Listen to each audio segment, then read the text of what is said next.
Let's go. It's Monday.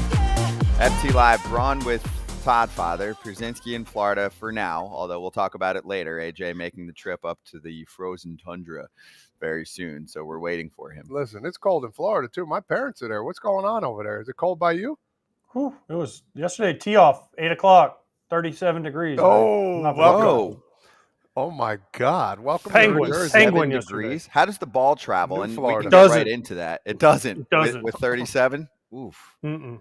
Damn, dude. Doesn't travel, and I could not make it go anywhere because I was not used to that atmosphere. Give us a lowdown of what this was, because I actually saw a lot of buzz about it on social media, but you are definitely our strongest, celebrity golf tournament specialist. So what was this? I played this weekend. Well, it was basically all week. Started on Wednesday in the Hilton Grand Vacations Tournament of Champions with the LPGA. So there's about 50 celebrities, 50 to 60 celebrities. And there we go. There's me freezing. Get it? That was Saturday, I believe. You know what you Look needed, at that AJ. caboose right there. Look at him. Oh, Power. yeah. You know what you needed? Yeah. FT hoodie. Well, I said I don't have one, and you yelled at me on text. So what do you want me to wear? Yeah. Oh, no, I said T-shirt. I thought you meant I have T-shirt. a T-shirt. I just know haven't that. gotten a hoodie. FT hoodie is coming soon, Wednesday, but go ahead. So anyway, there's there you go. There's me and Ray Allen, who I played with yesterday, Andrea Lee, who's awesome. Nice. You get to play with all these guys. I mean, a bunch of baseball guys from all other sports. Lake Nona Golf Course, which is right here in Orlando. And it's the LPGA Tournament Champions. The only people that have won on the LPGA in the last 2 years are invited. So there's me. Wow. I stole the disco cart. I got in a little trouble for that one. We're not going to talk about it. But yeah, it's a great tournament. Every year they've been putting this thing on since Brian Gay Invitational. It's been at Lake Nona the last 3 years. It's just fun. I mean, listen, you get stars of screen, Brian Bumgarner from The Office, Dylan Dreyer from the Today Show, Michael Pena, then you get Landon Donovan, Ray Allen, who I got to play with, Dwight Freeney, all these guys from all these different sports and all these different lifestyles. And you just get together and you basically have a week-long golf tournament and you hang out and get to know them. And it is awesome. Money goes to charity, and the LPGA wins. And then Jeff McNeil won $100,000. There you go. He beat Annika Sorensen, Derek Lowe, Mark Mulder. He won $100,000. So, hey, he's not rich enough, apparently, because now he needs to go win golf tournaments. But, yeah, it's nice when you look up. You know what was cool? It was McNeil, other than Annika, it was McNeil, Lowe, Mulder, Smoltz, Whit Merrifield was up there. It was like all baseball players and then Annika. And you're like, oh, okay, let's go baseball. I was watching a little bit. Wasn't there a couple hockey players that did pretty good, too? Lowe? Roenick, yeah. Jeremy Roenick's pretty good. Tuukka Rask, the old goalie for the Bruins. He's pretty awesome. That's cool. Great guy. Listen, it's just a fun time. I mean, it's people you wouldn't normally get to hang around with. So you just sit down, a bunch of the Bachelors. So Scotty, I know you're all into that, Wells Adams and some of those guys, so it was, it's just a fun time. I mean, how did they do, the Bachelors? They didn't do so good, but we don't talk about the end results unless you win, like Jeff McNeil. I feel like the Bachelor half the time they're like, we have pro football play, and then you look up and you're like, oh, so he tried out once for the practice squad, and now they're calling him a pro football player. True. I think that was Colton, I want to say the name was, because people were like, do you know him, and what were his stats? I'm like, well, why don't you look them up? He didn't play. But anyway, that's cool. I like that. That's awesome. Hopefully it's. But you know what the best part for me was? What? Hey, you get guys like Aaron Hicks who finished top 10. Hey Aaron, why don't you come on Foul Territory? I don't really know. No, come on, dude. It will be fun. Fraze, Kratz, me. He's like, nah, that's not really my thing doing interviews. I go, we'll be easy. He goes, all right, hit me up in spring training. I'll come on. So we're like, boom. Yes, we've been trying to get him forever. There we go. FT regular Witt, I think, finished 11th. McNeil, who was a regular, but he said he'd come on hopefully this week. Pujols was there. He finished below me, so sorry, Albert. But listen, it's just great. I mean, listen, Larry the Cable Guy's there. He wants to come on the show, talk baseball. He's a huge baseball guy, so he wants to come on. I mean, it's just fun. I mean, it's just a fun week, and look forward to it every year. Do you get any money for finishing? It is only first place. Oh no, I made some. I made enough to cover the bar bill for the week. All right, take it for lunch. All right, I think I made. I don't know the exact number. I made over 5,000. I know that. There you go. So, yeah, I like it. You're in the money. Of course. Yeah. I mean, every person gets a check of some sort. Right. But you want to finish higher to make more, obviously. Mm-hmm. That's the incentive. You see these golf matches, guys aren't out of it, but they're like, you got one putt to get ahead of like 10 guys, and that's significant money right there, dude. Yeah, and also you guys are competitive, like AJ just said. Oh, sorry, Albert, finished ahead of you. Sorry, Clemens. Yeah, exactly. Better luck next time, AJ. You know, and there's side action. Like I played with John Lester one day. We had a little side action. Played with Kevin Millar. You get a little. I like it. Get a little side action going. Ray Allen was too good. I couldn't bet with him though. He's a good golfer, huh? Oh, he was good. He's a really good guy too. I didn't really have been around him before, but he's pretty good. Yeah, it's an FT recruiting trip on the side too, so I like it. By the way, I mentioned the hoodies, and yeah, I've been promoting it kind of hard because it's new and we put a lot of time into it. FileTerritoryShop.com, get after it. But let's charge the damn mound. So after the Josh Hader signing, which happened really right at the end of our show, and we'll go back to that. We've got plenty on it, including a conversation with the Astros play-by-play guy, Todd Kalas, coming up in a little bit. Robert Stephenson also signed. Some people and teams had him number 2 on their board right after Hader there in terms of free agent relievers, especially with Jordan Hicks ending up as a starting pitcher with the Giants. There it is. And as John Heyman said, righty reliever is one of the best. So, yeah, he is accurate there, Todd Father. He is one of the best. Last year in the second half for 38 1/3 innings, he's had plenty of 5s and 6s in his ERA in the past and as a starter. His whole story is, shocker, goes from Pittsburgh to Tampa Bay. Tell me if you've heard this story before. And he takes off. He didn't get worse. He did not get worse. He got significantly better and significantly richer. So a 2.35 ERA in 38 1/3 innings, 179 ERA plus, which is really good, 100th league average, right? And there you go. That's his numbers on the year that you're looking at from Jeff Fletcher. But he was significantly better with Tampa Bay. He tweaked his slider. He added a cutter, used the splitter a lot more. So, Tampa Bay took him in and said, hey, you want to make a lot of money? We're redoing this. And they did. So 3 years, $33 million. And it'll be for his ages 31 to 33 seasons. Okay. So all sounds great and rosy, right? Here's actually the problem that I have. The Angels, number 1, are not close to contention. So spending this kind of money on a reliever, in my mind, And then number 2, they did this last year with Tyler Anderson coming off a free agent year where he made tweaks. Yes. How did that go? And I will give credit to one of our friends here, Jim Bowden. He pointed it out, but he was like, the Angels seem to be signing these guys off contract years that make tweaks. He goes, here's my problem. They make those tweaks, the league adjusts, and then they're not as good as they were for those 30 innings.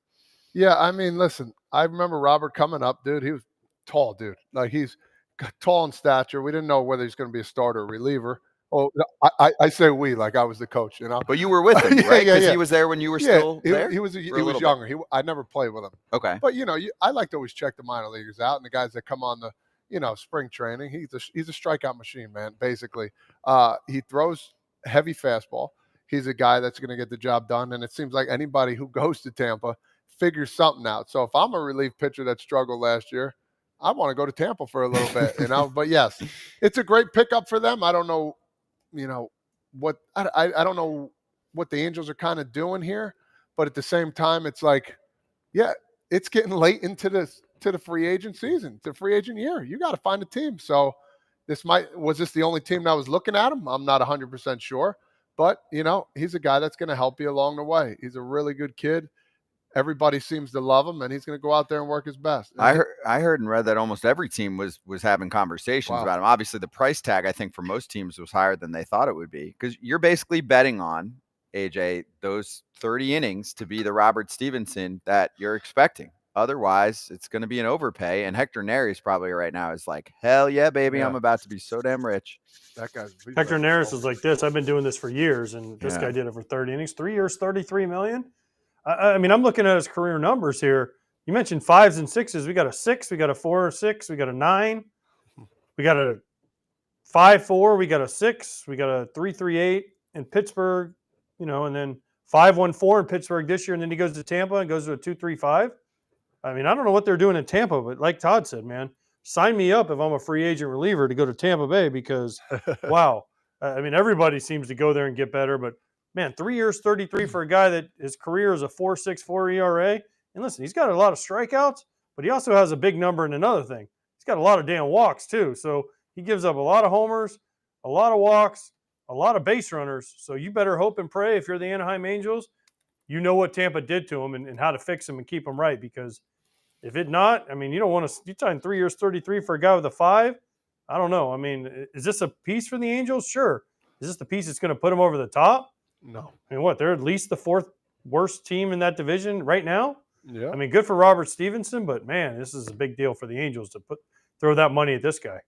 But here's the famous hitter question. Ready? So, AJ, let's say you face Robert Stephenson when he's not good, and maybe even as a starter, like Todd said. I mean, he was a big deal prospect with the Reds. That's right. If you go years back, and he's kind of been a journeyman for a while. Okay. Then you face him in the second half of last season. You're like, oh, this isn't Robert Stephenson. But then don't you eventually get a book on whatever he is as a new pitcher, and you can figure out how to hit him? I'm not saying he's going to suddenly fall apart again, but the chances of him having a 2 ZRA as a reliever, a low 2 ZRA, probably pretty slim, no? Most volatile thing in baseball, relievers. That's why the ones that can do it year after year, like Josh Hader, get paid so much. Yeah. Because if you look at guys 1 year can have a 4.5, the next year can have a 1.5, and then you're like, woo, woo.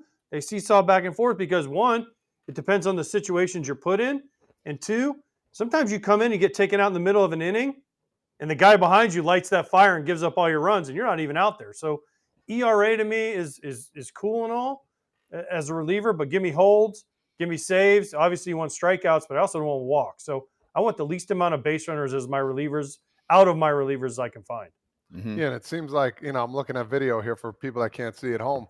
He's kind of got this different approach a little bit. He's kind of smooth as silk. He went to Tampa, all of a sudden, a little more aggressive coming out to shoot like Hyde, wham. One of those, I'm not a pitcher, don't get me wrong, but still seems like it's a little more aggression.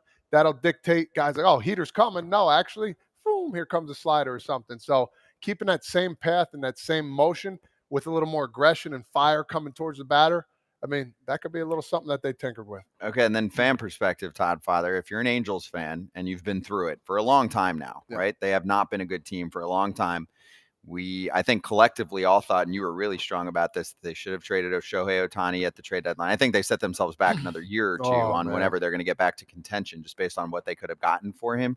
Are you satisfied with this? Like, what are you looking for in an offseason from a team that hasn't been able to get over the hump? They just lost their best player, and they're not really replacing him much yet. There are some promising young players there, but I'm just wondering, I like spending money, obviously, clearly, if you watch the show, but is that the right place to spend it on a bullpen? I feel like that's the last piece of the puzzle usually. You have to have relievers. They've actually done 3 or 4 other transactions this offseason, reliever related, like a Luis Garcia. But I'm just like, do you need to be winning this bid, or do you need to be spending that money so that you don't fall 30 million short on Blake Snell? Like, if you were in on Snell and someone else gets him for 180 and you offered 150, then I'm going to be like, shame on you. Is it a reach? I mean, I think it might be. Honestly, I'm not saying he's a bad ball player at all. I don't know what the Angels are doing. I'm very confused. I'm like, that's why I said it before. If you got no one Shohei, you didn't get anybody back. You got Mike Trout just sitting there at the wings. You can get back some pieces for him too as well. Like, are you trying to win now? Like, I don't know. I'm confused on what they're trying to do here, spending that money right now, knowing that they're probably not going to be that good this year. Yeah. I mean, that's the bottom line. So is it a reach to make the fans like, oh, we did something, or are they trying to build something in the next couple of years? I can't really see a scenario where they make the playoffs this year, AJ. I mean, their young players better break out.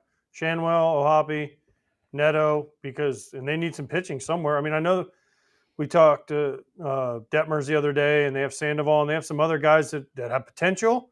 But if they're going to jump in front of the Astros, they're going to jump in front of the Mariners, and they're going to jump in front of the Rangers, these guys are going to have career years and build on what they did last year. But it is a big ask. They need Rendon to be able to play, not have a bruised shin, broken shin, whatever they want to call it.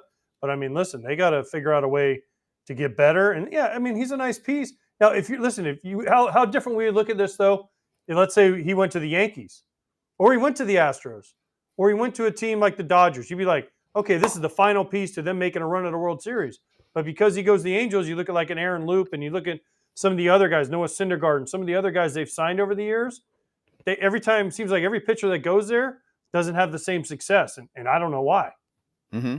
Well, hey, good timing. Our first guest today on FT Live for the first time on this show, Adam Ottovino, joining us right now. I've known him for years, and great to have a reliever on when there's some reliever action going on over the last few days. Adam, we appreciate the time. Good to see you, dude. And I know you probably have heard the last couple minutes here. I just want to clarify. I mean, I know you pay attention to the show here and there, but I like most of the signings that occur. Just for me, for this particular signing, it's a little bit of a head scratcher, just as much to do with where the team's at. What do you think of this deal, and also what it says for the free agent reliever market, though, when someone like this gets this kind of coin?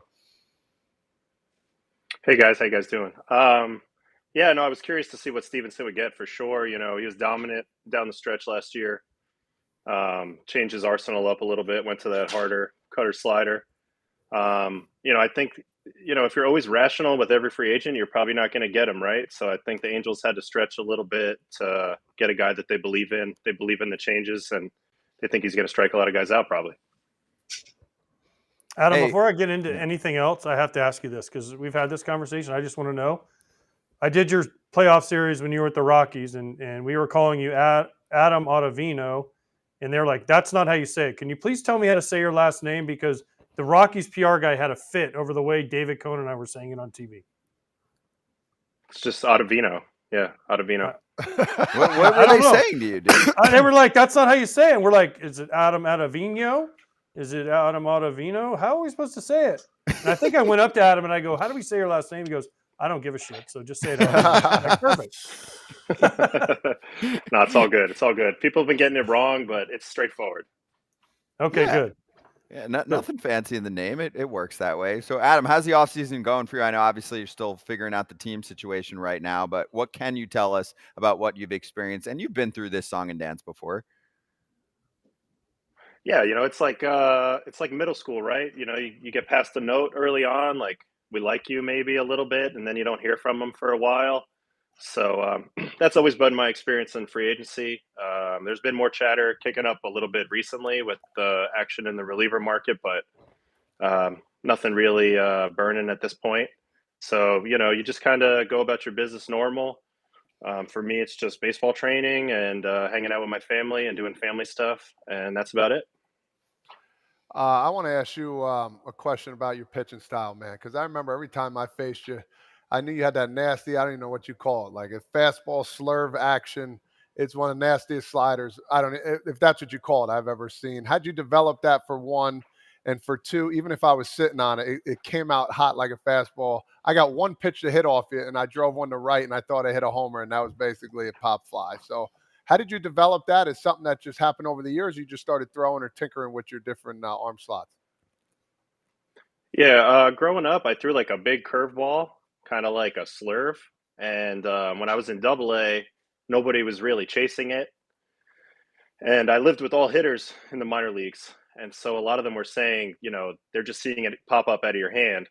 So maybe if you can start something a little bit more on plane, you get a little more chase with it. So I just kind of tried to tilt it. Instead of going up, down, I tried to make it go right to left. And my arm slot's a little lower than other guys. So, I guess you would call that a sweeper. And I was one of the first guys kind of like throwing that in the mid 2010s. And I just saw success with it and just rode it as long as I could. What was that like? It was not fun at all. Not fun? No, it was disgusting. Whenever he came in, it wasn't fun at all. Adam, weren't you one of the first I do remember guys when to you go hit to that ball Driveline? to the fence. Yes, exactly. Yeah, Driveline. Yeah. So after 2017, I had a tough year, and I wanted to like really improve myself between 17 and 18. So I had bought one of those cameras where you can kind of see your hand in slow motion, the Edgertronic camera. And I didn't know how to use the thing, so I flew out to Seattle because I knew that they were using them.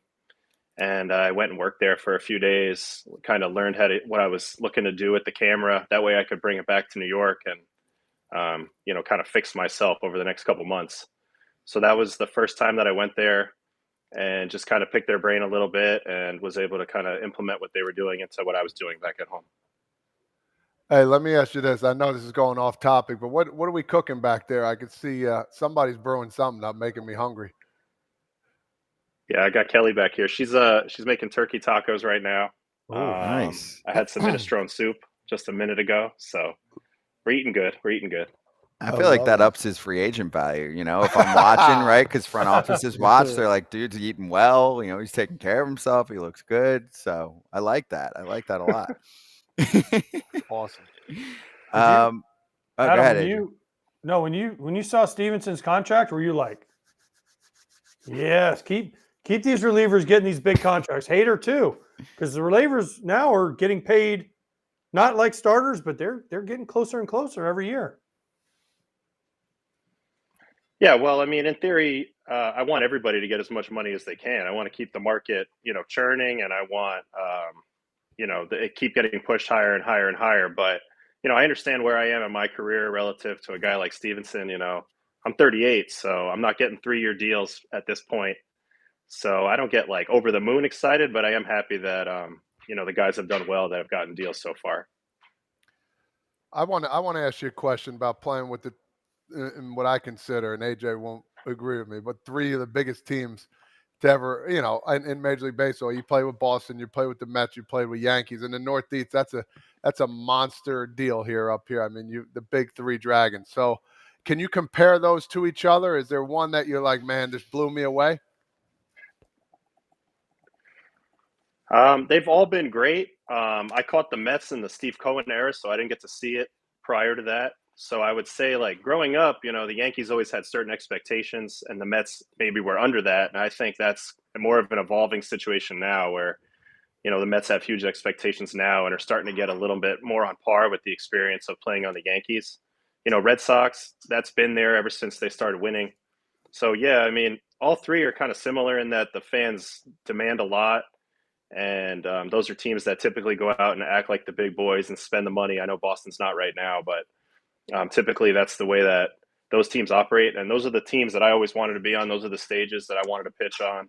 I will say, the first team of those 3 that I was on was the Yankees. And when I became a Yankee, it kind of blew my mind a little bit because it was way different than what I experienced previous. And it was just really exciting to feel like people were hanging on every pitch. Okay, so you said those 3, and I agree with Todd. Those are probably the 3 biggest markets in all of baseball. Maybe throw in LA, but they're the 3 cornerstone franchise in MLB. Which one was your favorite? I mean, I like them all for different reasons. I will say I had a great time with the Mets the last 2 years. Last year didn't go as well as we wanted it to go. But I really like what the Coens are doing there. I really think that they're going to build a sustainable winner there. I really do think that the Mets are going to be a force to be reckoned with over the decades to come. And, I do like the direction they're going in. Boston, we got almost to the World Series, so that was a heck of a season. And Yankees in 2019, we got almost there too. So, from a winning perspective, those places I got a lot closer to the end goal. And that was really exciting, but also a really big heartbreak to not get the job done. I want to kind of piggyback off the Mets a little bit and talk about Kodai Senga. What have you seen from him? He's a guy that everybody was talking about. He came in, had an excellent season. Just one of those guys where it's like, hey, we don't know what to expect. We know how good he can be. Can you talk a little about Kodai and what you think, moving forward will happen with him? Yeah, Kodai's a beast. I mean, physically, he can throw up to 100. Kind of shape the ball any way he's an absolutely incredible athlete, which is something that I didn't really know about him until I played with him. The thing that impressed me the most about him this season, though, is just the adjustments he made when he came over. I think he was still trying to figure out the ball, still trying to figure out his routine, still dealing with a little bit of that intimidation of the major league hitters because it is different than in Japan. But once he got his feet under him, I mean, he didn't really look back. He threw more strikes. He attacked guys with more confidence. And once you can get to that fork ball, it's going to be tough. It's going to be tough. He's going to end the at-bat right there with that pitch because nobody was really hitting it. I think that pitch alone kind of keeps his ceiling super, super high, and all the other adjustments are going to keep him, as a guy that's going to be consistent going forward. Okay. You're still a free agent. There is a ton of big-name free agents still out there, right? Cody Bellinger, Chapman, yourself, right? All these guys that are big-name guys. Why are there so many free agents left? We're January 22nd. Spring training starts in about 3 weeks or a little, around there. Why are there so many of these guys still left out there and not signed, including yourself? Well, I think there's two answers. I think for the big guys, I think that's like a totally separate category where they're trying to make sure they get the right deal. This is like their big bite at the apple. I think Scott Boras might be slow playing that a little bit, trying to get the right fit for each of his guys. I think for everybody below that, I think the modern analytics have done a nice job for the teams of kind of jumbling everybody together, where they don't maybe care as much which guy they're getting, which is a little unfortunate for me to feel that way. I feel like they just kind of, they're all within a half a war, projected war of each other. We'll kind of take whoever. And we know collectively that the longer we wait, the more antsy guys are going to get and prices will come down. So I don't know I don't think it's coordinated. I just think it's teams just kind of understand the system where the longer they wait, maybe the more it could benefit them in the end.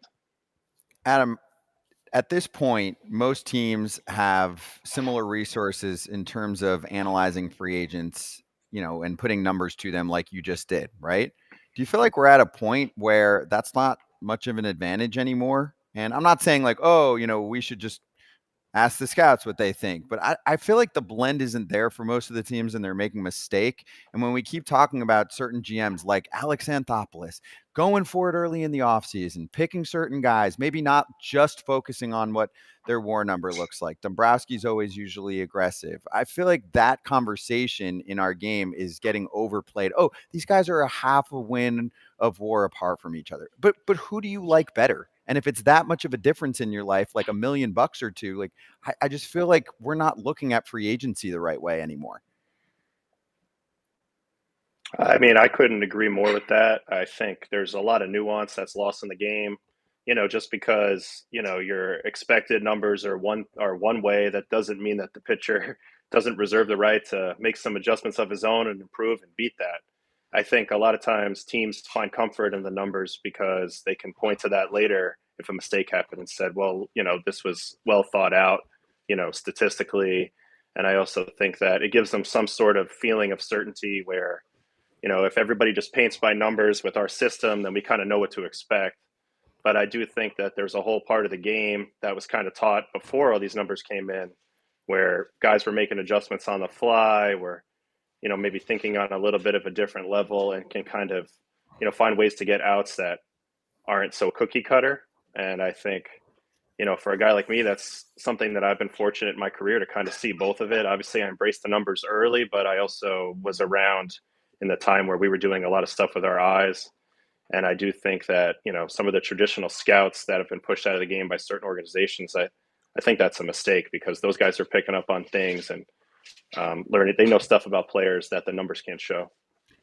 I'm with you, dude. Well said. So we're getting a lot of fan questions and feedback. I'll mix this one in because a couple of them pointed out. So you had the player option, right, for after this season?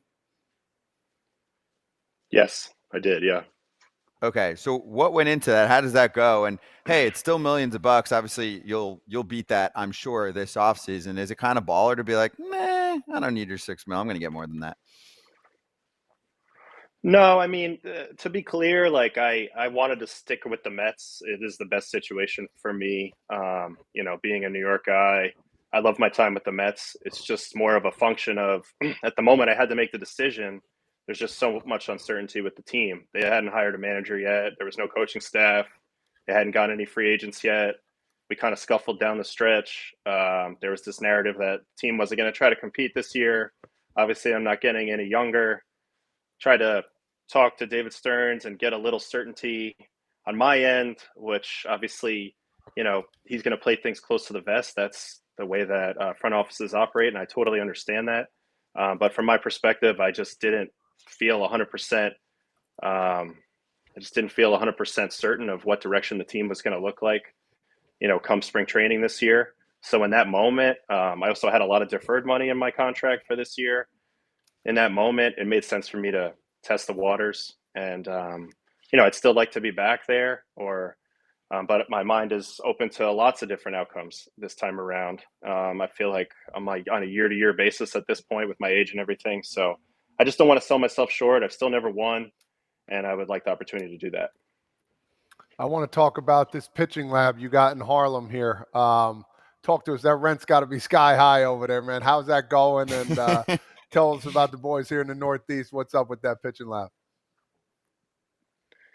Yeah, I mean, like I had mentioned earlier, coming out of 17 when I went to Driveline, that was that same offseason where I knew things needed to change. As Todd, I'm sure you know, it can be tricky up here to get your work done, especially as a pitcher. Where do you throw, But at that time, I had nowhere to throw. Ended up getting this space in Harlem thanks to my father-in-law. And, they kind of run the building there. And luckily, nobody's kicked me out yet, but it's just a good place to throw, and I've tried to be a resource to the other guys in the area who are having the same problems as I am. So we throw bullpens out of there. We pick each other's brains. We try to get better. And ever since I've been doing that, it's been a blessing for me. It's been really big for me in these off seasons because I've been able to make some actual changes instead of just crossing my fingers and hoping I can do it in spring training. Well, if you ever get your confidence up, just send the car service my way and I'll drive up for the day, okay? No worries. Oh, that'd be great. You're welcome anytime. All right, good. You should go check it out because you got your own lab here. I would love to, yeah. Right? No He's doubt. got his. I think that because fans were asking, they were like, I mean, you don't have to give the exact, but they were like, is the rent crazy because it's still in New York City? Like, is it hefty up there or you got a good deal? I got a good deal because I don't pay any rent. I had to give a Nolan Arenado signed construction business. I had to give a Nolan Arenado signed bat at the beginning, and there's been a couple other autographs that had to go his way throughout the years. And I know that they might pull the rug out for me any day now, and that the lab will be done. But I've been really lucky to keep it for 5 or 6 years, and I mean, it's just been awesome. Just trying to make the most of what we got, and thankfully I have people in my corner that are helping me out. Dude, that's awesome. I love that. All right, so the topic that we're going to get to later here that's dominating among the fans is Anthony Rendon said he wished the season was shorter. Obviously, he's going to get shit because he hasn't played a lot recently, but I want to steer it more towards that actual topic.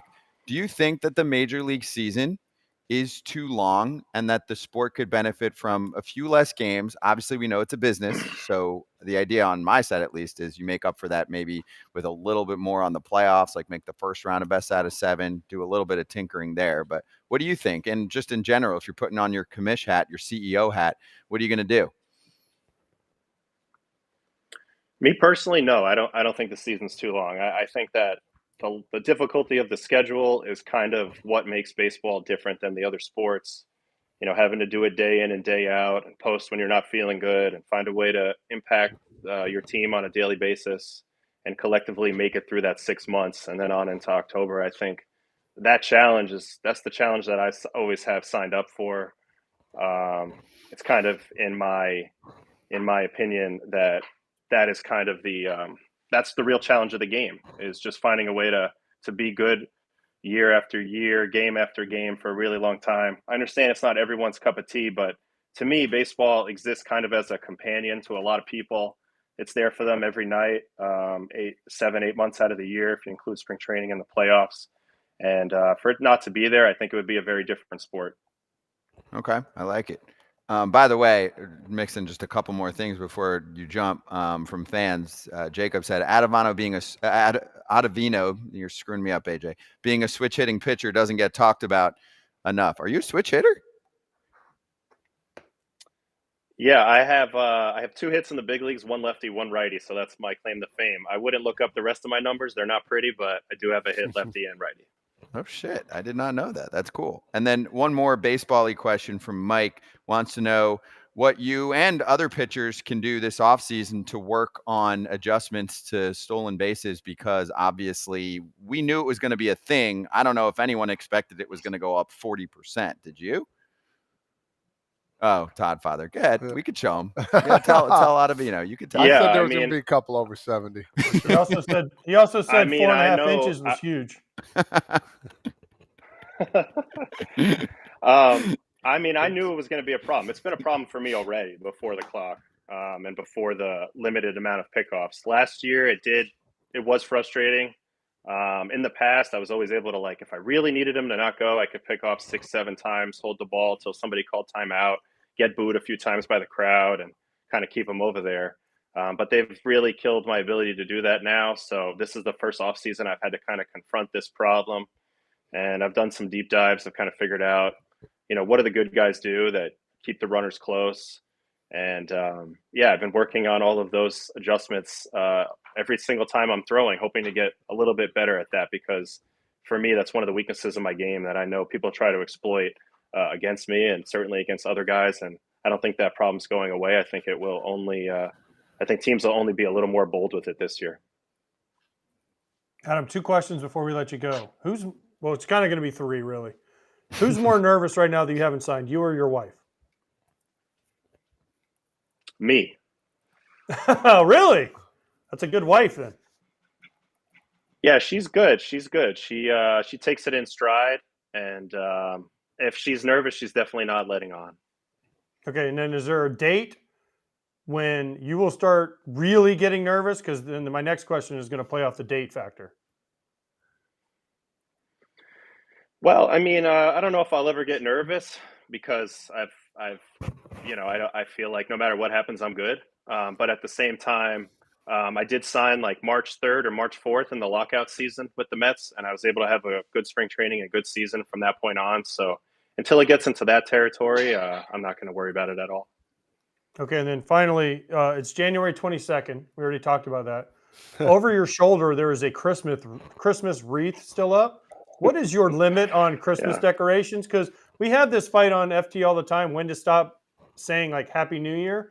I say like less than a week afterwards, but it's been almost a month since Christmas. So you keep your wreath up all year long. You keep doing you. Well, we've been trying to get the Christmas stuff down, but we have so much Christmas stuff in this house that it hasn't been easy. And, it's old man Ottavino who's the one that's carrying everything up to the attic. So once I get myself together, it'll all be gone. But these are kind of one of the last things that I need to do. I like that. Well, then on that note, Adam, we appreciate having you on, dude. Good luck through the free agency period. I'm sure it'll land in a great spot. And if you don't mind on the way out saying bye and a Happy New Year to AJ, that would be great. Merry Christmas, Adam. Happy Hanukkah. I've been watching you guys a lot. I think you guys are great. So thanks for having me on. Thank you, Adam. Really appreciate it, dude. Welcome anytime. And you're one of the best interviews in baseball. You know that. But we'll talk to you soon, dude. We'll see you in spring training. Thanks. Adam Ottovino with us on FT Live. Good stuff there.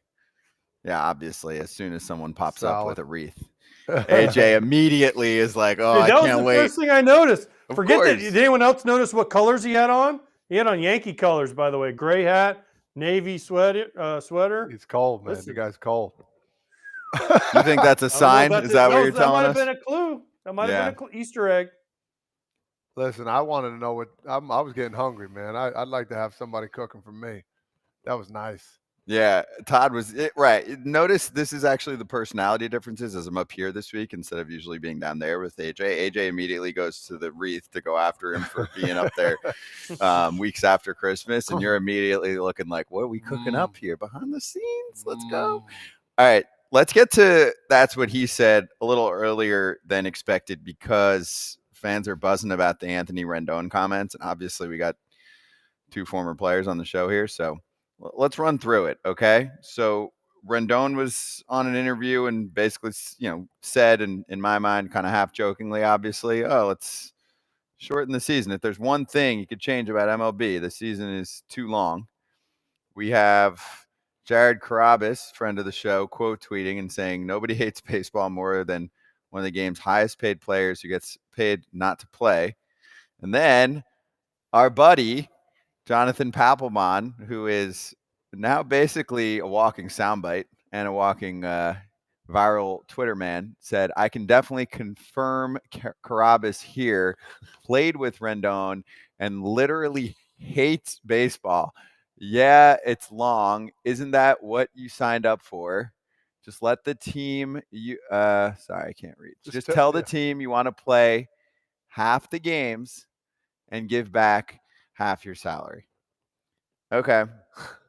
So maybe this isn't the person that should be saying this, but also I actually thought it was funny as hell because whatever's going on the field and with the organization is a mess. And AJ, you were on for the Ron Washington show. Remember, we brought him on, and Wash is like, actually, funny you mentioned, I'm flying to Texas to meet with Rendon tomorrow to try and get his head straight, essentially, and be like, yo, we need you to play and not have one guy saying he's got a bruise and the team say, or he say he's got a fracture and the team say he's got a bruise, right? So that's one part of it. The other part is he never does interviews, and I thought it was kind of funny. I mean, it was tongue in cheek, but it obviously rubbed almost everybody the wrong way. Can we play the sound? Because I think we have the clip of him actually saying it. Because it's interesting if you listen to the whole sound. I know what Jared and Pap were saying, but the sound bite, if you actually watch what he says, if you could change one thing about Major League Baseball, if I gave you that power, what would you do? I'm gonna say something very lighthearted so I don't get in trouble when I get to spring training. So I'm gonna give you all a Anthony Rendon answer. The first of the day, hopefully. Yeah. We gotta shorten the season, man. It's too many dang games. 162 games and 185 3 days or whatever it is. Man, no. We gotta shorten this bad boy up. Let's go. Listen, I mean, Todd, everybody says that. Like, oh, man, I wish we were. But at the same time, like Adam just said, that's what makes this game so damn hard, right? Who can post all the time? Who can post when they're tired? Who can post when they're worn out? Who can show up when they're not feeling 100% and still figure out a way to get out there? That's a big deal. And I was told a long time ago, I think LaTroy Hawkins told me the best ability is availability. And you prove that over 162 games and 183 or 185 days, whatever Anthony Rendon said. The problem I have with this, yes, was he joking? It kind of looks like he was. So people might be blowing this out of proportion a little bit. But he's the wrong guy to be saying this after what he's done the last few years without playing. And also not giving any updates. Remember last year, he wasn't giving any updates on his condition. People were trying to talk to him, and he was, oh, I'm on the IL. I don't need to talk to you guys, stuff like that. So to me, it was just a wrong message from the wrong person. Now, he totally could have been joking. Fine. Like, great. Haha, you're funny, Anthony Rendon. But it was just bad timing and the wrong person to do it for me. Yeah, I agree with you. I'm one of those guys that always said it too. Like, we always talk, like, especially when September comes around. It's like, oh man, if you're not in it, you're like, man, this is just dragging ass right now. I understand where he's coming from. I get it. It is very long. But that is the difference in baseball, man. That's why our sport is separate from others. You can't look back on the season and say, oh man, what if? Well, you had 7 to 10 games, in my opinion, when I always look back, where we should have won that game. And you're out of the playoffs by 3 games. Well, if you figured out a way to cut those in half, you would have been there. So you can't look back and say what could have been because we didn't play enough. But yeah, I get it where he's coming from. I think he said it half-heartedly, but I think inside he was a little serious. People say some things, man. People take it to heart a lot. And I just think that's where we get away from some things, Scott. And listen, you know who the person is. I love the guy to death. I got along with him the whole time he was playing. We goofed around a little bit. We joked around about third base.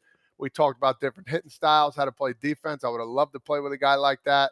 But, anything he says now, it seems like people are gonna crush him for it. So, yeah, he needs to get healthy and get back on the bump there and then get in that grind, and away we go. But, yeah, at the end of the day, it is long. It is long. I mean, I'm just being truthful. It is long. But that's what makes our sport really fun.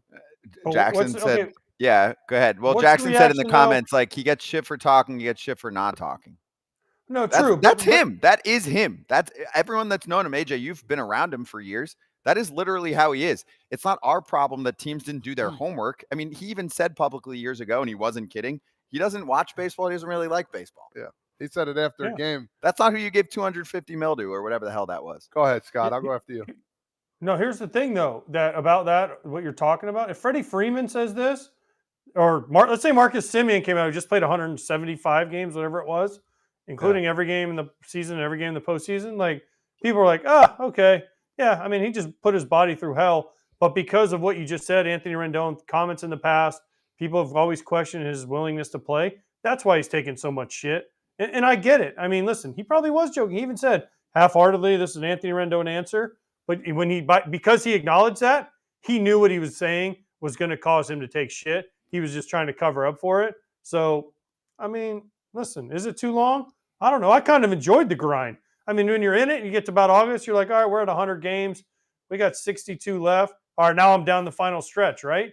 But yeah, I mean, listen, that's again what makes it special because man, at the end of a year, if you don't go home at the end of a baseball season and go, man, I am freaking exhausted, you didn't do it right for me. And then you think about Cal Ripken, how many days he played in a row, whatever that was. So you get a new,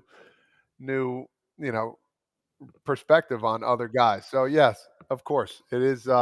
He's just a funny guy. Like that comment makes me laugh just knowing who he is. That's just the way that dude is. It's funny. I think it's funny. And I think people could take that a different way. because people are taking it. I mean, Angels fans are freaking out because he's been miserable for them. Like they can't really replace him because you don't know if he wants to play or he's going to play. The last thing I'll say, actually, for the player side, I just thought of this is he does set a bad example. Like you signed a guy like that, right? And then owners will go, oh, well, I don't want this to be a Rendon situation. It's like, dude, that was an outlier. Like, the Angels did not do their homework on the player. And then remember he went like 5 for 5 and had like the game with the Nationals and he had like 10 RBIs. I don't know what it was. I might be misquoting. But I said, oh, how do you feel? He's like, the game was too long. Yeah. That was like his not to, I'm paraphrasing. Care. Yeah. Which actually made him so good at a time because he just never was like nervous or anything. And they won his World Series with him in 2019. God bless him, man. Yeah. Ready for our next guest right now. He is the play-by-play voice of the Houston Astros. Todd Kalas joining us right now on FT Live, and also has brought a lot of good. We talked about FT Mojo during the season when we'd bring players on. Todd, you kind of did that to the organization, right? Because when did you join the Astros broadcast team? 17 was my first year. 7 straight ALCS. It's kind of crazy. Wow. So you don't really know what losing tastes like as a play-by-play team guy, do you?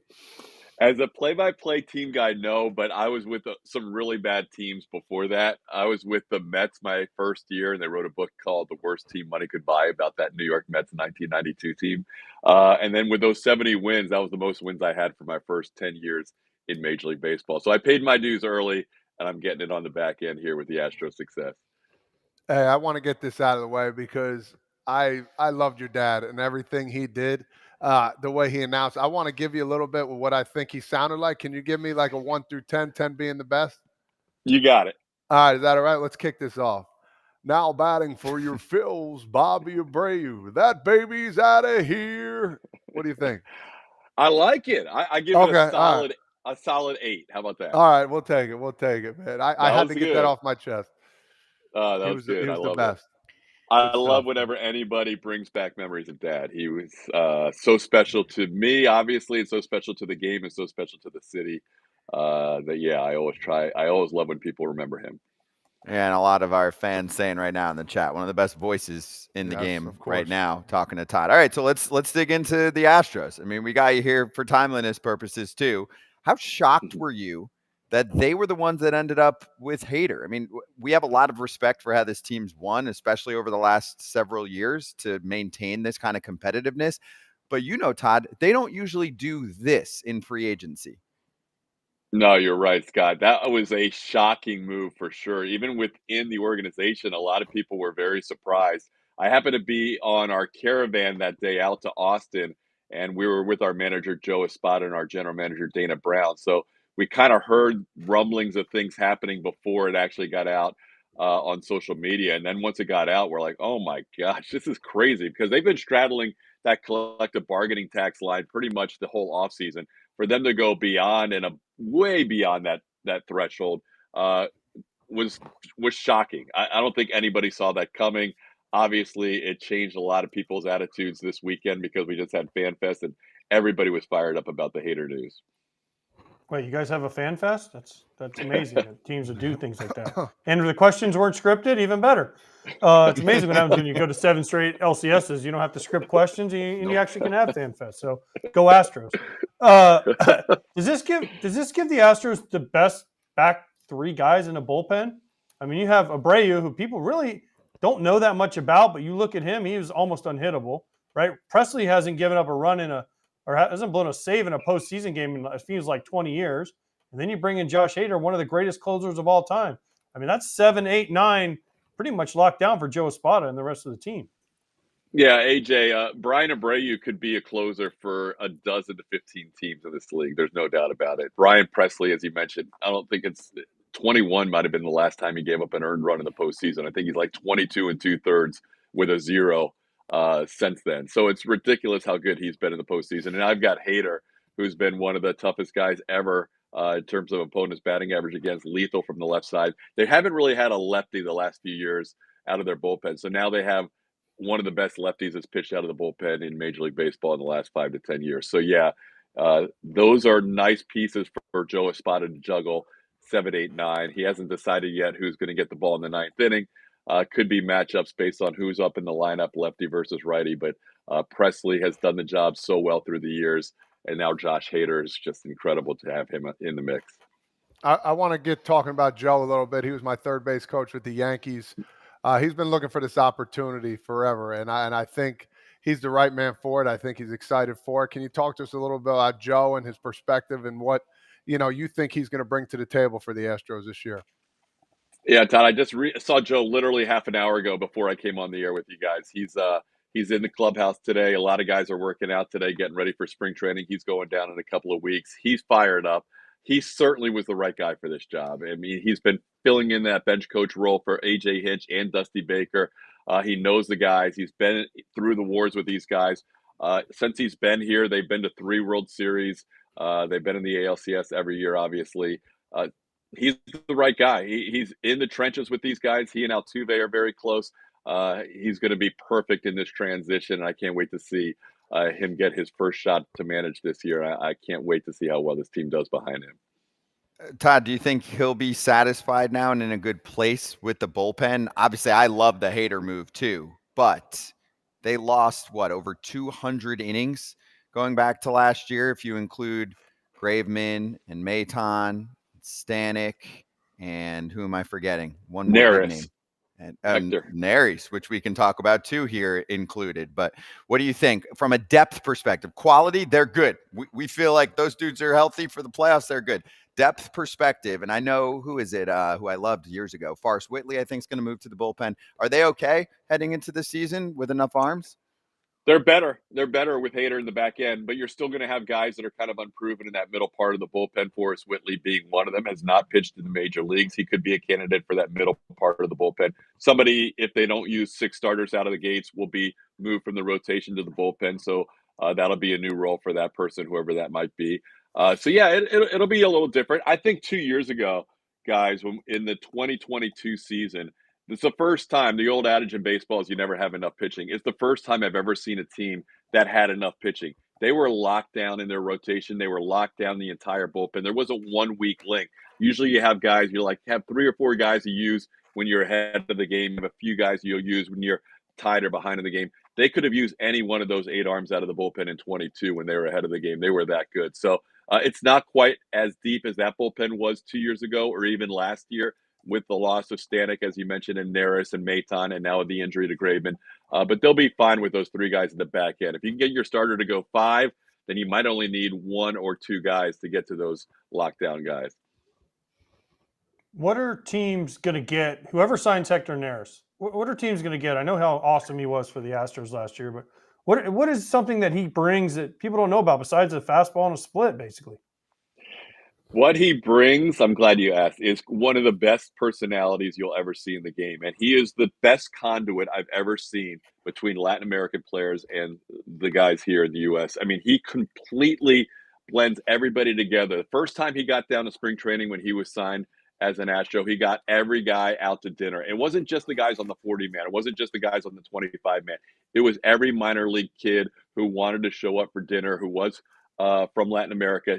He paid for that first dinner. He talked to them all. He said, "This is what I'm about. Whenever you have a problem, here's my number."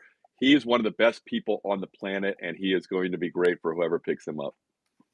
Now, with Hader in the back end, what does this mean for Bregman, who's a free agent next year? Altuve's up pretty soon. The Astros, I know they're never going to be a top 5 spending team. They're always going to kind of be in that fringy top 10-ish area. They do sign guys to contracts. But with Hader locking in, Verlander's a free agent at the end of the year, right? Fromber's right there also. Are they going to be able to keep all these guys and continue this championship domination they've had for all these years?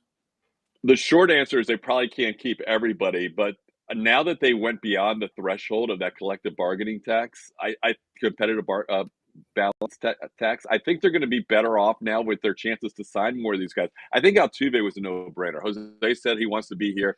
They're going to work out a deal with Jose Altuve. He's going to sign. Bregman, you thought going into this before the Hader signing that might be unlikely because they're right there at that threshold, but now that they're beyond that with Hader, who knows? Maybe Jim Crane says, let's just keep this thing rolling and sign Breggy to a long-term deal.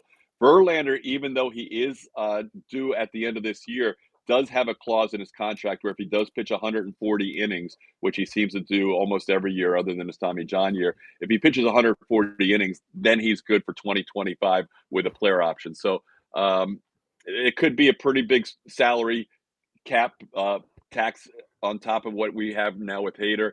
If Verlander gets 140 innings and they sign Bregman and they sign Altuve, and then the next year you got Framber Valdez and Kyle Tucker due. So it's going to be an interesting moving of the pieces here to see how far above that threshold they go.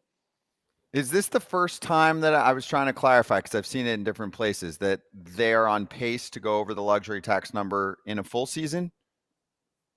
One other time, and then they got right below it the next year. So this could be the first time they're over it back-to-back years if Verlander makes his innings and they sign Altuve and Bregman. I don't see how they stay under it next year. Why do you think that's the case? And also, I think sometimes we go a little too crazy about it anyway, because it isn't a hard salary cap, even though some owners treat it that way. The penalty, if you're just going over every once in a while and you're just kind of tiptoeing over, is not that bad. Well, I think that's how they viewed it, is they were like, yeah, let's go over. If we go over it once, let's get back below the threshold the next year. Obviously, the more you go year in, year out, 2, 3, 4 years, now all of a sudden you're paying major penalties. So that's what Jim Crane has tried to avoid in the past, whether it was with Jeff Luhnow or with James Click or now with Dana Brown. He's been trying to avoid going over it multiple years in a row. I think, as we mentioned earlier, it's going to be an interesting chess game to see how they do that next year, if, in fact, they signed both those guys, Altuve and Bregman, in addition to Hader and Verlander and Alvarez and all the other guys that are here now.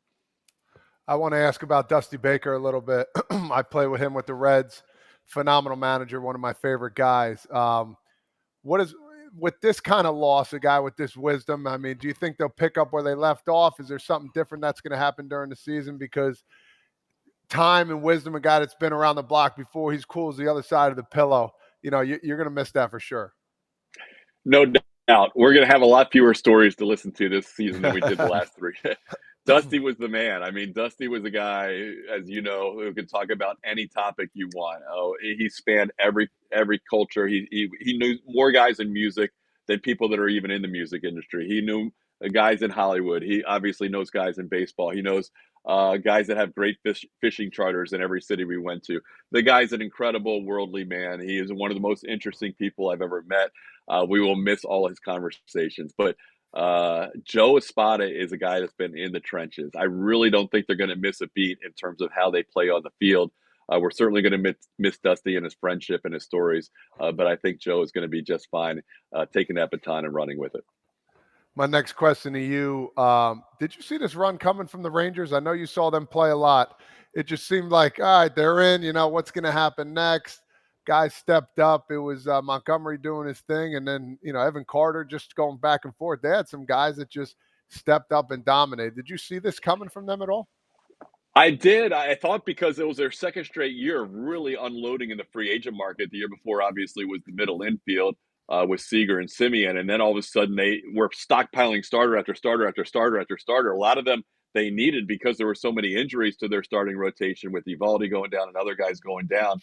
But yeah, once Nathan was healthy and Montgomery was a stud in the postseason, that was a tough out. I don't think the Rangers have done a whole lot this offseason. I don't think anybody else in the division has really done much in the AL West other than the Hader signing for the Astros and Caratini. But yeah, I like the Astros' chances. But I did think back-to-back years with the Rangers spending a lot of money that they really had a shot to be something in 2024. Did I think they were going to win the in 2023? Did I think they were going to win the World Series? No. But I thought they were going to battle the Astros at the AL West. I thought the Angels had a shot to do some damage. I certainly thought Seattle was going to be better than they were last year. But I thought the Rangers really had a shot last year to challenge the Astros for the division. Yeah, but you still thought the Astros were going to win the division, just like Alex Bregman. You thought the Astros were going to go to the World Series. I mean, you guys are spoiled up there and down there in Houston now. I remember the days when 2013 the Astros couldn't even win 40 games or whatever it was. So, you guys are just spoiled now. What did you make of the Maldonado for Caratini? Basically a trade. You paid Caratini a bunch of money, 2 years, $12 million, to come in and basically teach Yainer Diaz how to be the everyday catcher. Maldonado went on to the White Sox. What's going to be missing? I know, listen, Maldonado was Dusty Baker's, baby, whatever you want to call it. He was like his toy, right? He was like, okay, this is my guy, and he was going to die on the sword for Maldonado, while everyone in the organization and in the fans were saying, we want Diaz to catch. So what is Diaz going to bring to the table, and what are the Astros going to miss from Maldonado? You characterized that very accurately. Dusty, you guys would have loved this as veterans later in your career. Dusty loves veterans. He would never bench a veteran for a young kid, even though Yainer Diaz's numbers spoke to getting more playing time. So you're right. The front office wanted to see Yainer play more last year. Other people wanted to see Yainer play more last year. But Maldi was Dusty's guy. And Maldi was also Justin Verlander's guy. He was also Framber Valdez's guy. He caught those guys starts all the time. So had they brought back Maldi, who was an incredible influence in the clubhouse, and you can never take anything away from what Maldi did all those years getting to the World Series. The last 5 years, the worst the Astros have done is get to Game 7 of the ALCS, and Maldi was a huge part of that. But if Maldi came back, now all of a sudden they wanted Yainer to be the number one guy, but Maldi already has a relationship with Verlander. He already has a relationship with Framber. You can't really change him to the backup guy if your top two pitchers are going to want to throw with Maldonado. So for them to get Yainer in the mix, they needed to let Maldi go. Caratini is now the backup. And what you're going to see out of Yainer Diaz is a guy who might be one of the top 3 or 4 best offensive catchers in the game next year. He might have been rookie of the year had he had more playing time last year. His defense has improved. He throws very well. He's getting better at framing and calling a game. And I think you're going to see one of the better young catchers in the game here. I'd say easily top 5 in the American League and maybe top 10 in the major leagues in terms of a catcher right now. I'm going to mix in one fan question. So D-Rod, who's one of our regulars here, kind of two, but they can go together. D-Rod said, would it be better to sign Tucker and Valdez long-term than Bregman and Altuve? And who plays third for the Astros after Bregman, or, if he goes, and really just having to do with what the reinforcements look like? Because I don't think this team is highly ranked per se in terms of their farm system. Although I will say this is one of those clubs that develops and overachieves on that front. I think that's probably the best way to put it. Yeah, crazy how much they've overachieved because they don't get near the top of the Baseball America rankings, and probably rightfully so. They didn't have any first-round picks after paying those penalties for what happened in 2017. But yeah, right now there's nobody that's really pushing to be that next third baseman. I think the closest guy might be Will Wagner. He's Billy Wagner's son, and he's really impressed with how he's moved up in the minor leagues. So we'll see how Will does this year, and hopefully, knock on wood, Billy gets in tomorrow into the Hall of Fame. But in terms of Altuve and Bregman, Altuve is he wants to be here. He's the face of the franchise.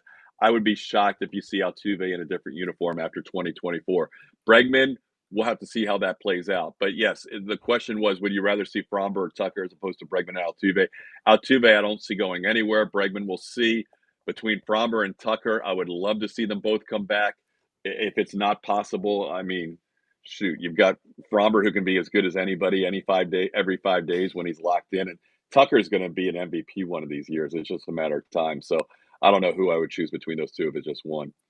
Okay, fair. So question for you on where this team is at right now and the run that they've been on. Obviously, it was before you got there as a broadcaster, but they went through the pain, right? There was the kind of not old school, but the classic take it all down to the scraps and then build it back up, tanking, obviously, which some teams have done and done successfully. The Cubs did that, of course, and led to a World Series. But there's been almost like half the league following that model since then. Do you feel like the Astros and the Cubs, I guess, to an extent, just because at least they won and they got rid of that curse, set the bar too high, and we're seeing that too frequently? Now the Orioles are the latest example, and every owner's looking around like, hey, let's just do what they did, But I feel like it overall, is not good for or it's terrible for the sport, because you do lose a generation of fans and you hope that there's a better way. The Astros have been able to say that was just one time, we've got this going now. But I feel like there's some teams that are doing multiple cycles like this. Like the Marlins look like they're about to do it again, and they really only had the one playoff appearance for 5 minutes. Yeah, I mean, teams have tried it, and Mike Elias went from the Astros to the Orioles, and it's paying off now for the Orioles. I think they're going to have a run for the next 3 to 5 years where they could be one of the top teams in baseball.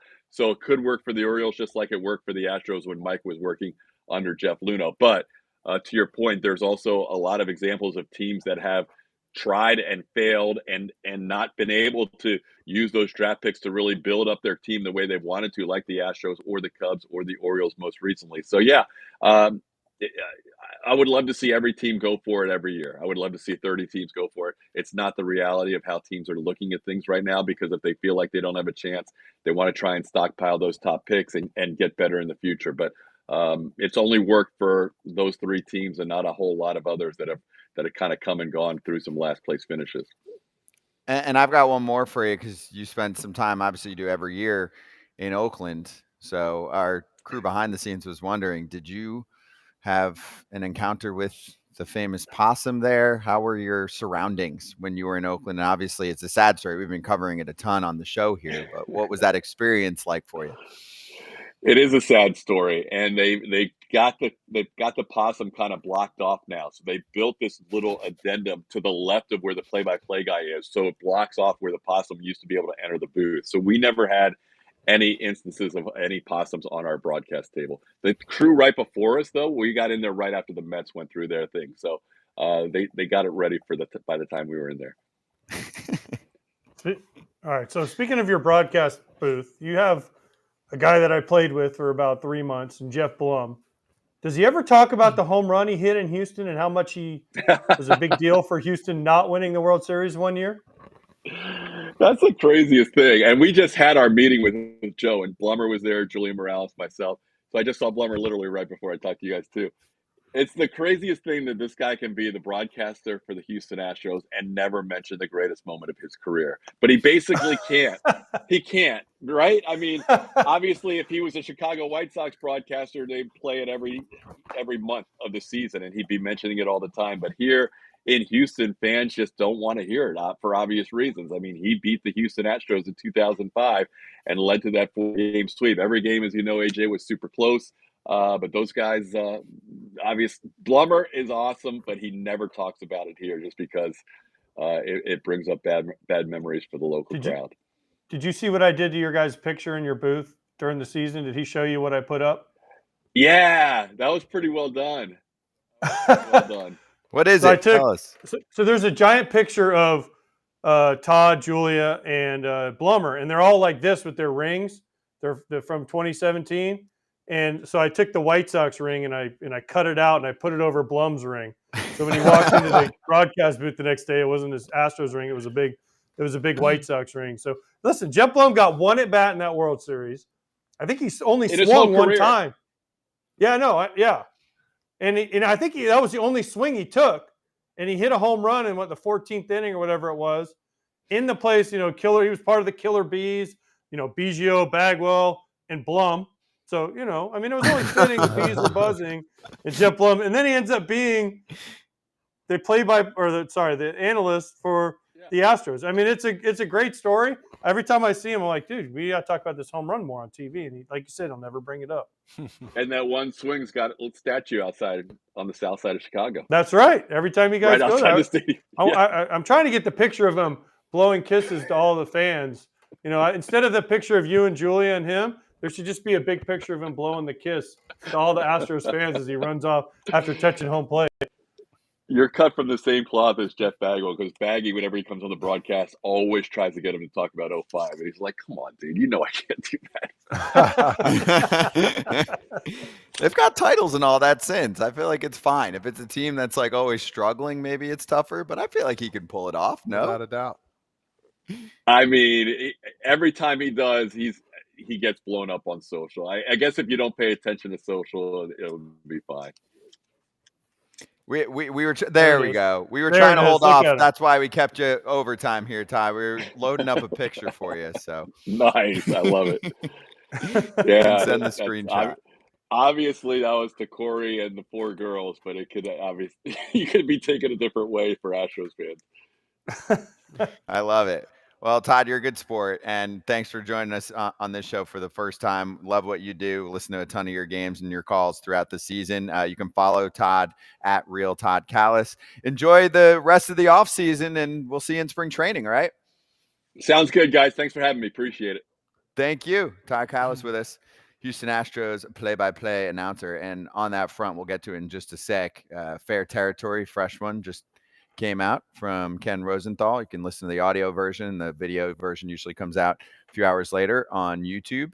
We do have Ken talking about the surprise, really, in his mind, which I felt the same way, that the Astros were going to spend like this. I give him a ton of credit. I think it's awesome that they're loading up. And this is why I was criticizing the Angels earlier in the show, because I'm like, that kind of high leverage reliever is the icing on the cake. Mm-hmm. Like, you don't have the cake. You're like, you got bad batter. And the Astros, the Astros got the whole, well, I know you're hungry already. The Astros got the whole thing going. So here's Ken from a fresh Fair Territory. This contract for Crane, the owner, is a departure. He had never given that much money to a free agent before. He is also on track now to cross the luxury tax threshold, something he has done only once since becoming owner in November 2011, and that was in the 2020 shortened season. So Crane is doing some things a little bit differently, and you might ask why. Now, he's given $100 million extensions before, Altuve and Bregman, Alvarez, but free agency, no, he hasn't done that. What I think is going on here is that Jim Crane sees the Astros' competitive window is starting to close. Now, they've lost big free agents before, Correa and Springer, but they're facing now a real series of losses that could affect them starting this offseason, or I should say next offseason.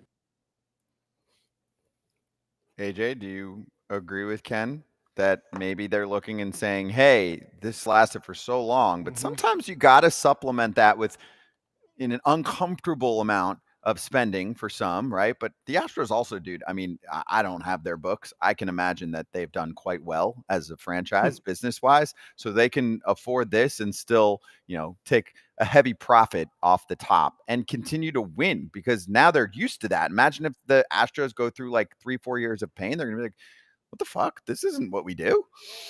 Well, the problem is you have big free agents coming up. You don't have mid-level free. Bregman, star, is going to need to get paid, right? I think he has Boris too as an agent, doesn't he? Does Bregman have Boris? I think so. I'll double check. I thought he did. I think so. Yes. Yes. So, okay, then you have Tucker, I think, also has Boris, doesn't he? Framber Valdez is going to get paid at some point. Altuve, they cannot let Jose Altuve walk, okay? I say what you want about Bregman and the other guys. Jose Altuve is the one guy the Astros can't let walk. So there's another big contract you have to sign. You have Alvarez already on the books. Tucker, you can't let him. The problem is all these guys kind of came due at the same point. Now, listen, they had a great run. He just said, 7 consecutive ALCSs, 2 World Series wins in there, numerous other trips to the World Series. This has been one of the great runs we've seen from any team in the history of Major League Baseball. So at some point, everything comes to an end. People age out. People go for free agency. People get hurt. Whatever it is, these runs come to an end. But how long can Jim Crane afford to sustain and keep all these guys? That's the question.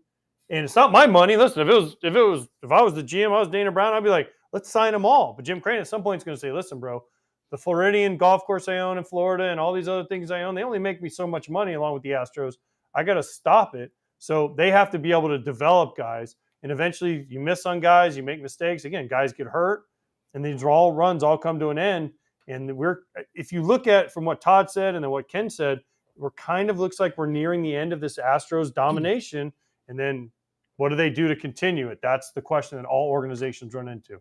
Remember, they lost draft picks too from the sign stealing scandal. I mean, all of those things, hit your farm system, especially. Yeah, and I think I absolutely love this pickup. And I said it before. This is a monster pickup, and if they didn't do anything else after this, I still think they're fine. Mm-hmm. So it was different for them just because they don't do it, but to see this happening, it's like, it kind of solidifies the squad here a little bit with Caratini and now with Hader here. I think Astros are going to be right where they need to be, firing all cylinders as the years go on, and they're going to be a top team to contend with as the year goes. And by the way, yes, Bregman is Boris, Tucker is Excel, but still, yeah. And I actually think Bregman goes to free agency. I think Tucker will sign, and that's what Dana Brown said last year. It was about halfway through the season. He was like, "Tucker's going to be an Astro." I was like, Wow. "Okay, that's awesome." If you're a player and you hear the GM say that, you're like, "Show me the money, Jerry Maguire style. Show me, make it rain up in here in Houston, whatever it takes." But listen, man, I mean, Boris doesn't sign guys, especially this late. So Bregman, yeah, he's pretty much going to be gone. But you also, again, you have Fromber. You're going to have Verlander up. Verlander's is he going to be done? I mean, he's over 40 years old, so he's not going to pitch forever. Eventually, everyone times out. Didn't Verlander say he wants to pitch until he's like 45 or something like that? I mean, God bless him if he can make it that long. Dude, right now, I mean, that'd be amazing. He's still going strong. I know he's had his injuries where he's missed some time, but actually that probably helps you in the long run. No? Less mileage. Yeah. That's what they said about, remember when he had Tommy John late in his career? They're like, oh, this is less mileage when he comes back. Came back better than ever. Yep. So, I mean, but again, Father Time is undefeated, Scott. Ask Todd. Everyone times out of the game. Everyone gets passed by Father Time, man. No one. Tom Brady eventually had to tap out too. So, listen, Satchel Paige tapped out after Minnie Minoso after like 7 decades tapped out. It's undefeated. I'm with you. Me too. I agree. Good stuff from Ken, and let's show a little more on fair territory topics this week. Hader signing, the A's cluelessness about where they're even playing a year from now. They're like trying to talk minor league organizations probably into swindling them and playing there for free or something. Clayton Kershaw, free agency, State of Print Media. That's related to the SI news that I just destroyed our desk. That broke on Friday. And then Dude and Dork of the Week and Ken answering your questions in Grill and Ken. I don't think I've ever done that before. No, your legs are getting longer. Yeah, I'm growing. I'm a growing boy. Let's get it to the Bet MGM conversation here for a moment while we're on the topic and talk Houston Astros and their World Series odds, and we'll throw that up there for you in a sec while we fix the desk. Why not? Presented by our friends at Bet MGM. And entering the season, they were at a cool plus 600. And then mid-season, when they weren't taking off like some people thought they would, they were at plus 1,000 in mid-July.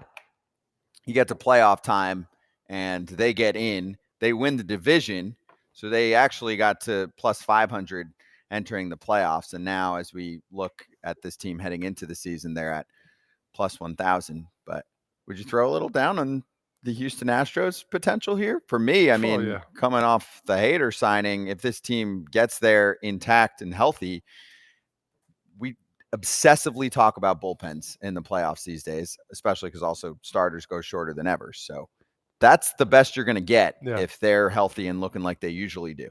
Plus 1,000? Not bad. Better than the start of last season. I thought it'd be a little higher, meaning like a little better, right? A little better, yeah. I thought it'd be like plus 6, 7. Yep, agreed. I'll take that. Put a couple bones on it for sure. AJ, what do you think? I'd definitely throw some money on that because here's the one thing we do know about the Astros and Dana Brown and Jim Crane and whoever else is there. They are in it. They will go make the moves in the middle of the season they need to help their chances in the postseason. So again, 7 straight LCSs, right? And how many World Series are that? 4 or 5? So you know they're gonna probably be in the playoffs. And once they get there, they got dudes that know how to get them to the end of the playoffs. So I mean, that seems high to me. Meaning, like I thought it'd be around where it started last year, at plus 600. I know their rotation's a little bit thinner, but again, if they're in it in the middle of June, July, they'll go get a starter. They'll go get what they need to put the finishing touches on a championship year. That's the key, too, is if you don't make moves at the deadline, you're not winning. You look at the case studies, almost every single season, there is some move. It doesn't have to be the world's biggest move. It could plug a hole. But, yeah, the Astros are known for that, and that's really, among other things, what was part of the kickstart, though, for them with Verlander the first time around. Yeah, I mean, if you say Verlander, whatever team he's on, I'm going to be. They got a shot. Yeah. I don't care who. What Even the team Mets he's last with. year. I thought Even they the had Mets? a shot. Well, I don't want. hey, come on. How many people were wrong on them to think that they wouldn't even? Did you have them as a playoff team? The Mets? Yeah. Yeah, I Playoff. guess. probably did, dude. I don't think I did going into the year. We'll We're gonna pull it have up to do some receipt checking because Uh, I mean I know I had the Braves in for sure. yes, We had the Phillies. Dodgers in, Cardinals. I picked. I'll wear Phillies. that one. Phillies, Brewers. I think were my fifth team. Yeah, I don't remember. So you didn't have them mine. in I don't think with maybe the highest Padres? payroll of all time. Well, we'll Yeah, look I back. think we I had a did. lot of Padre love on here. We last did. year. We did. Me included. That was a massive disappointment as well. You had him as the Third wild third card. wild card. AJ. Sorry, my bad. Okay. Hey, Thank last you. Last but not least. Yeah. Yeah, Well, I was closer than Scott was, who picked him to win everything. yeah. No, not the Mets. No. He was saying you picked the Padres and the Mariners to win everything. correct. Right. So I didn't pick the Mets. We're saying you had the Mets as the third wild card. I know. Yeah. They were closer to that than they were to winning anything. Yep. Correct. Yes. All right. Let me run through. First off, the get 5 or place 5, get 158 instantly. That's running right now. If you use the bonus code FOUL, place your first Bet MGM sportsbook wager through the Bet MGM sportsbook app of at least $5. You'll receive $158 instantly in additional winnings, regardless of your wager's outcome. When you download the app as a new user, sign up and deposit at least $5 into the new account. Place a wager in the amount of at least $5 at standard odds price. And once you place that bet, you'll receive $158 in bonus bets, regardless of the outcome of your wager. Now, we can say this, we hinted at it yesterday or Friday, but for Wednesday's show, it'll be just AJ and me, a little special at the mini setup, not the whole sports book shebang like we do during the season at Borgata in Atlantic City.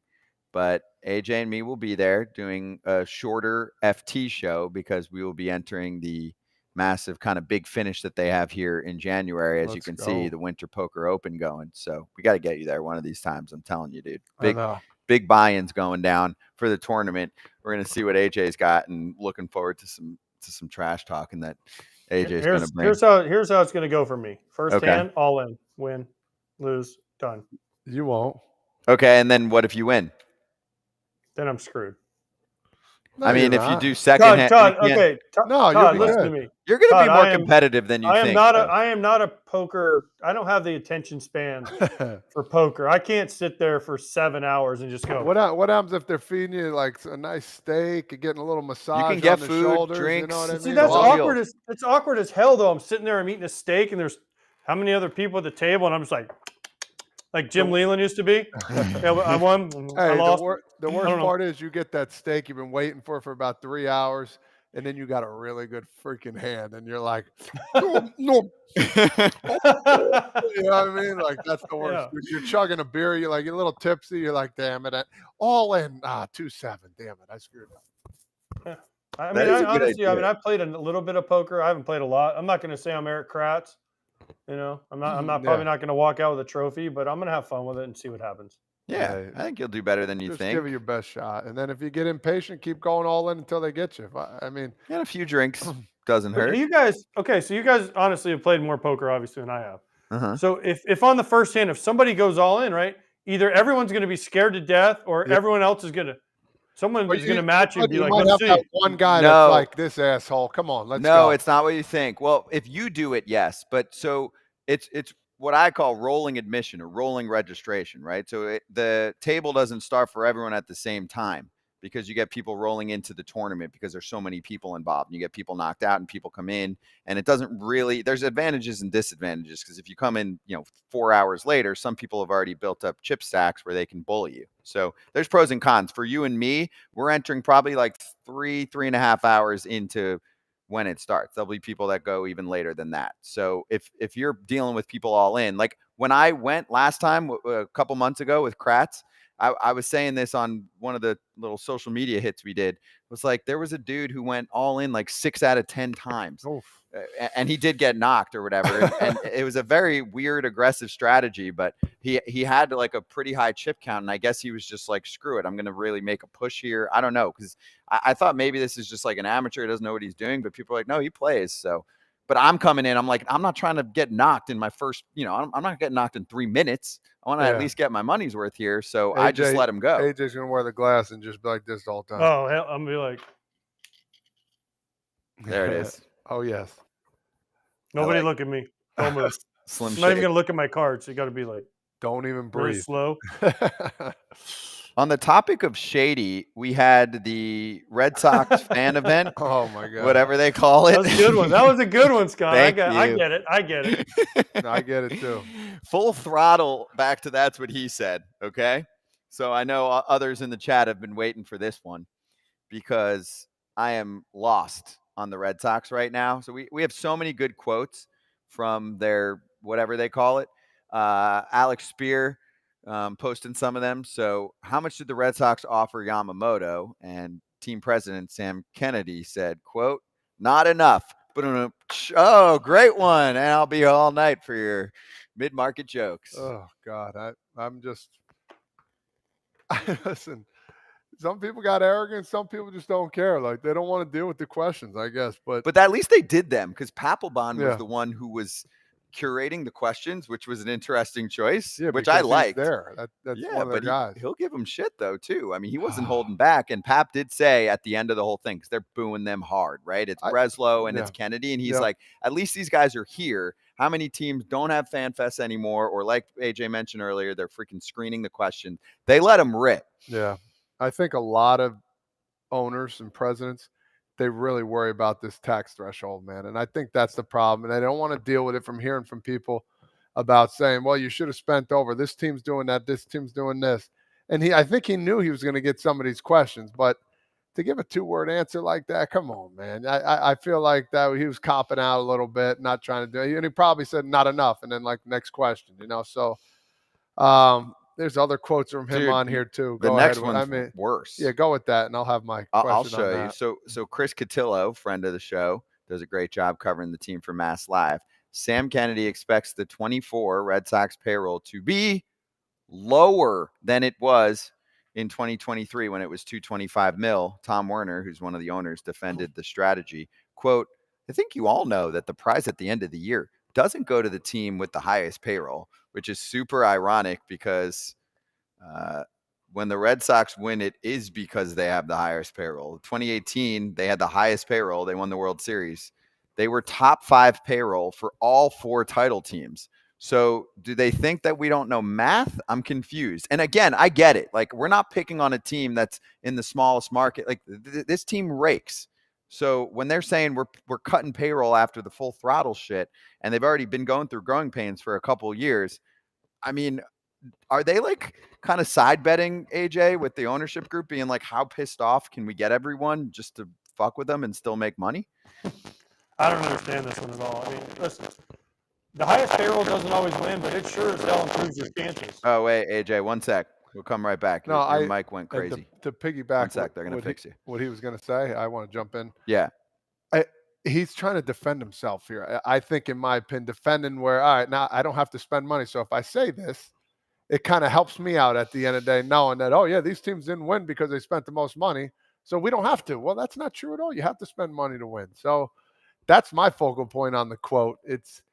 I don't know. Are they fed up? Like, what's going on over there, dude? Just no action anymore. You got rid of Verdugo, which I thought was unbelievable signing. A great athlete. The Yankees have him now. And you picked up Giolito. Okay. But they traded Sale. And they just traded. Yeah, I forgot about Sale. They traded. So Sale for Giolito. I don't know. I don't know why. I don't know what they're doing. You don't know. I don't think we'll ever know. I like Von Grissom a lot, so I will give them credit for that trade. Yeah, the asset they get for Sale. But essentially, besides Grissom, you look at the offseason and you can sum it up pretty easily. Giolito comes in, Sale goes out, and they both have their pros and cons, but you could put them in a similar realm. And Verdugo goes out, Tyler O'Neill comes in. Yeah. I like O'Neill too when he's healthy. think he's got serious potential and Agreed. still a young enough player to try and give you at least a flash of what he did a few years ago when he was one of the better players in the league. But I think you're good to go now, AJ. Your thoughts?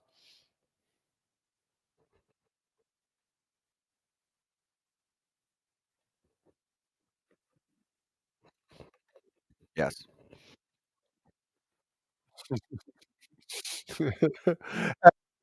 You watch how many balls he runs out this year. Man. Oh, He's yeah, gonna his best be behavior. Forrest Gump down that mother hump. Contract year.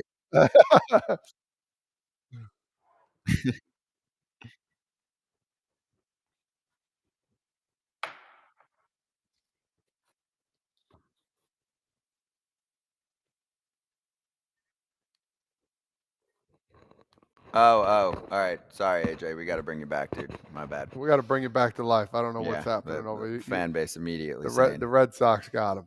we don't have him. Yeah.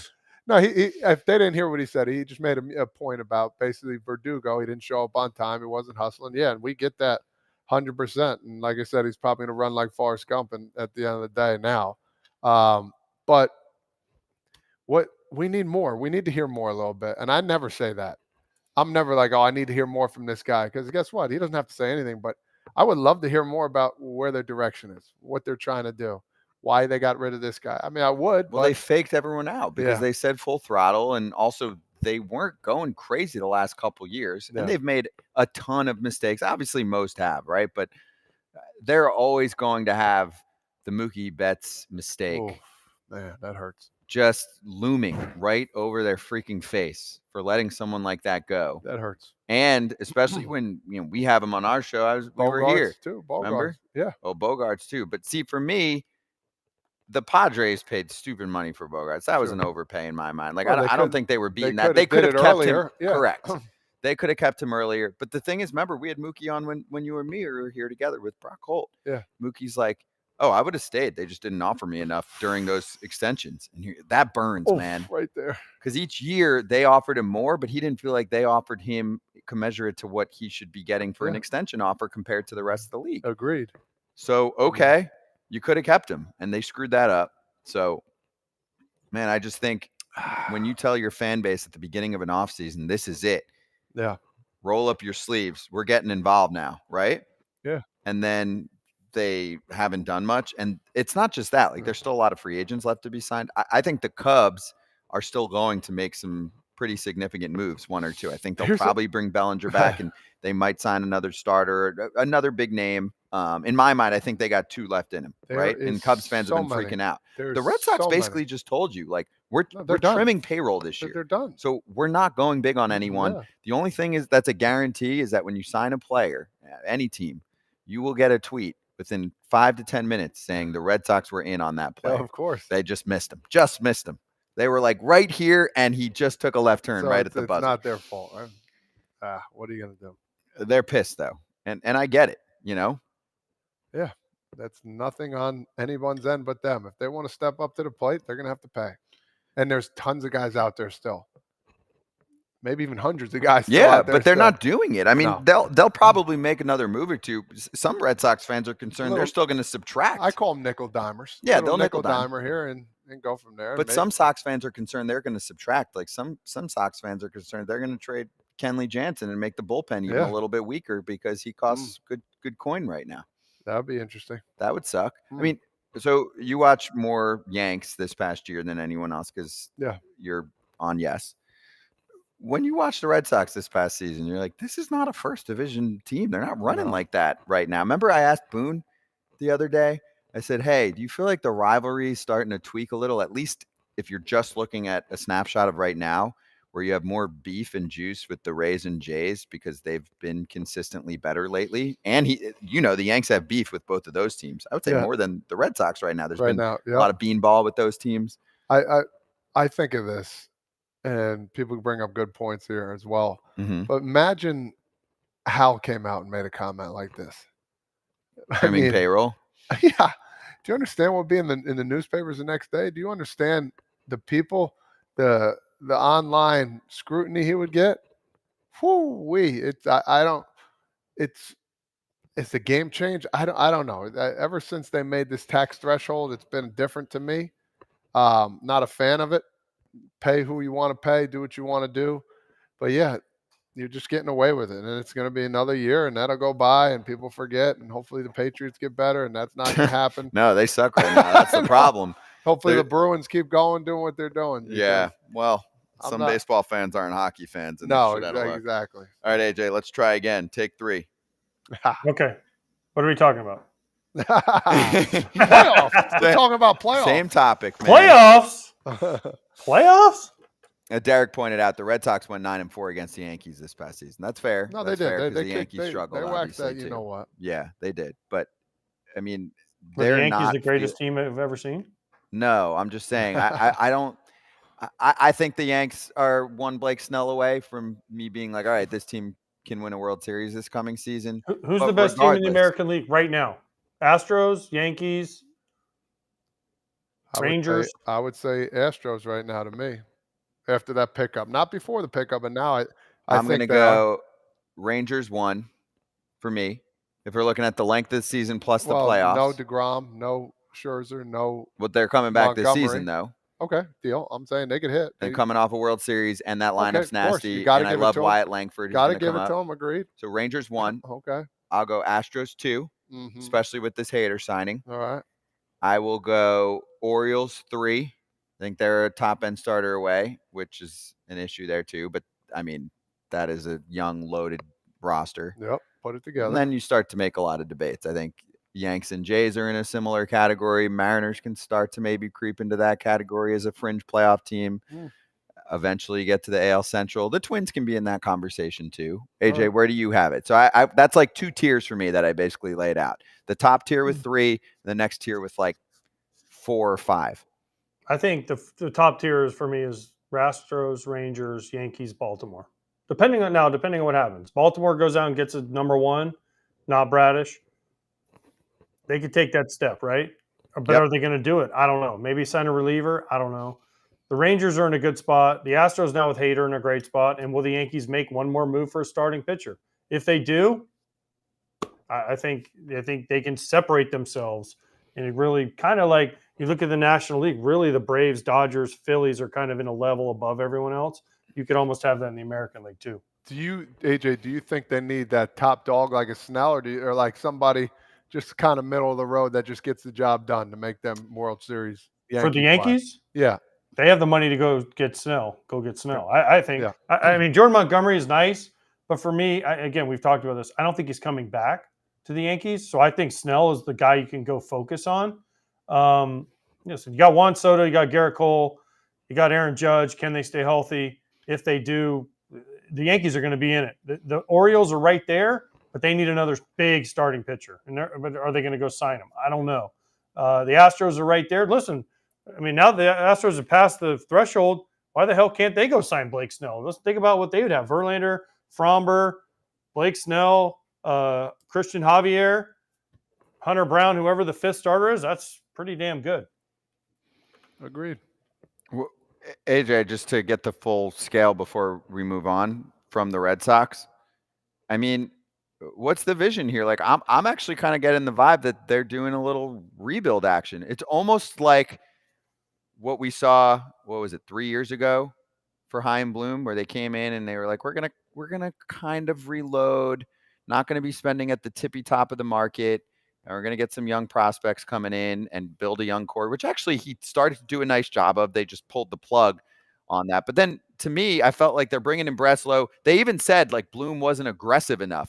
And it's like, was it him or does he just have to be the fall guy for ownership? And this is exactly why that position is completely disrespected by the rest of the smart people that are in front offices that got phone calls from the Red Sox and they said, nah, I'm good because you're going to freaking roast me. They already did that to Breslow and they haven't even gotten through the offseason yet. They did the full throttle thing. And then now they're basically telling them we're scaling back and we're kind of rebuilding right now within the division. They've already got him getting booed at their fan event. You guys, they said full throttle. I don't know if you guys know how to drive stick. You guys might be too young to drive a stick, but it's like if you ever drive a stick and when you first learn how to drive, you have 2 pedals, you have 1 foot down in the clutch and then you have the gas, right? So you rev the gas and you take the foot off the clutch and that's what makes it go. When you first learn how to drive stick, you keep the clutch down, and you slam on the gas, right? And then you let go of the clutch and the car goes boop. That's what the Red Sox full throttle was. It was like they put the throttle down, let go of the clutch, and poof, it went like 4 feet and then died because you didn't know what you were doing. So that's what their full throttle has been. It sucks for Red Sox fans. It sucks for Craig Breslow. I'm a huge fan of Craig Breslow, but I mean, this is not full throttle to me. This is like popping the clutch and going nowhere. Yeah, that sucks. I feel bad for him though. It's not his fault, obviously, as we know, and we try and teach everyone. He Didn't doesn't they make go that through like call. He doesn't 7 come in people? and say, Didn't they interview like 7 people and they all were like, nah, I don't want that job. Nah, I don't want that job. I mean, not good. why? Because they knew there was going to be no payroll, right? They knew that there was going to be restrictions, and that's tough to be in Boston and have restrictions like this because the Red Sox fans have come to expect them to sign Manny Ramirez, sign Kurt Schilling, sign Johnny Damon, sign all these big name guys, right? Boom, boom, boom, boom, boom down the line. And now they're like, oh no, we're kind of like the Oakland A's. We don't want to do all that. yeah, it's a damn shame. I feel for Sox fans. Obviously, we're here for them in the meantime, and we'll see what happens. All right, we're gonna get to a little slap hands action earlier today, and yes, Rowdy Tellez had a little issue, so he's gonna hit us back a little bit later this week. So obviously, full transparency. We know Rowdy was excited to join us. I think he might have had a little tech issue, but we'll get him soon. So stay tuned. But let's slap.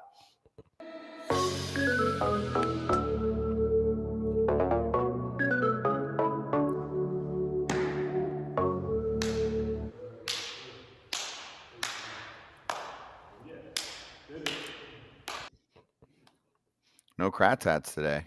Kratz gone for a couple weeks. I feel like I'm so used to it. I should have wore a but we're not hat. doing it. But it did make a little FT appearance late last night on Local Picks 11, a little sports show. Oh, Yeah, I forgot to text you about it. oh, But we did a little foul territory talk. We Nice. talked Mets. We talked Yanks. Visited the studios there in New York City. Really, really nice spot. They give a lot of love to FT, of course. And I was talking to all the producers there for a while right before I went on. And they were like, how do you guys get those answers out of Booney? Because we've done, 2 or 3 Aaron Boone interviews Yeah. now since the show has launched. we just asked. I'm like, we just ask him. They're like, do you know him? Like, yeah, we all know him. I Yeah. mean, he's been in the game for a long ass time. He's worked in, multiple spots, especially he was on the TV side of things, I think is And we where I weren't got really to know like him. digging at him. Yeah, some No, people, it's a some people mix. go on there and they're like, well, why aren't you starting this guy here? What the heck's your problem? Like, nah, you don't do that to somebody that's, 1, well respected, and 2, has a tough job as it is, in my opinion. But we don't bullshit. We're still No. asking the questions. There's just a way to ask them, right? So, for example, I was excited to ask him about the Hal Steinbrenner line. You missed this, AJ, but like, remember when Hal went on a few months ago and said, hey, there's this new, I'm being a parody of what he actually said, but Yeah. there's this new thing called bunting. And I talked to Booney, and we're going to bunt. We're going to be a different ball club now. And I asked Booney, I was like, did you hear about the bunting thing with Hal? And he was like, yeah, we're not doing No, that. I asked him. Oh, that was you? Yeah, that was me. Yeah, okay. We started laughing. He's right like, we're after. not doing that. That was good. So those kind of questions, I was explaining to the production crew there. I was just like, you ask all that stuff. There's just a way to do it without feeling like you're in attack mode. That's not that's not how you ask a question if you want to get a good answer. No doubt. Right? No, if yeah. you get attacked on a question, you're going to be in defense mode. And then you're gonna put your guard up. That's what I do. I'd be like, yes, right. no. You know what I mean? Like, that's natural. And I believe anybody can, after you're being attacked for a dumb question. It's normal to me. And you're not obligated to give a long answer after that. So I'm sure AJ would have been the same way. No, sometimes if there's a journalist who's in the clubhouse, sometimes you might bite back on him. Right? What did Bryce Harper say? Clown question, bro. Yep, exactly. So I just felt like there was a way to do it. Most of the time, though, used to when guys would ask dumb questions, I had a good enough relationship with most guys that in the media, you get to know them in spring training before. Listen, one thing I was lucky enough, Todd, is I would walk into teams, and the reporters usually, like, I went with a reputation, so they would be a little bit scared for the first couple of weeks to ask me anything stupid. And then once we got to know each other, like Scott Merkin, who I love to death, was one of my favorites. yeah, I love Scotty. He'd come in, and after a game, he'd be like, why'd you strike out with the bases loaded? I'd be like, you're an idiot, Merk, next. And, everyone would laugh, right? Because we had a relationship, though. So there's times and places for certain things.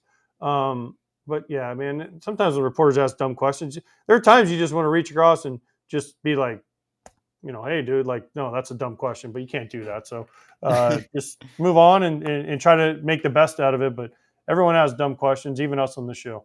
But you gotta love when we're not even a year in and people are like, "How do you ask your questions?" It's like, "Oh, thank you very much." You want to know how we ask them? Well, Honestly, I think this is going to toot our own horns, and people will say like, but we ask real questions of how we want to be asked questions. I feel like because we were players, right? So we know what guys will answer to and how to get guys going in baseball because we've all done it for so long and been around it for so long. We know what guys are going to react to the right way, and that's why I think the interviews on the show are better than anywhere else. Boom, there it is. Good finish. Great finish. Ken Rosenthal with us tomorrow. We got the Hall of Fame announcements coming up. Eloy Jimenez is going to join us again. He'll be back. There's a special guest we're working on that I think is going to get on with us, which is very relevant for the Hall of Fame. He was in the golf tournament. He was in the golf tournament. Yeah, you got a shout out. Give a shout out. Yeah. Hall of Fame. You're talking about my buddy Frankie Edgar, Tom Driver guy, Hall of Fame in the UFC 2 days ago. Nice. Congratulations, Frankie. The answer, Edgar. Good Let's shit. go, baby. I'll be back with Todd Father here, AJ there on Tuesday. See you then.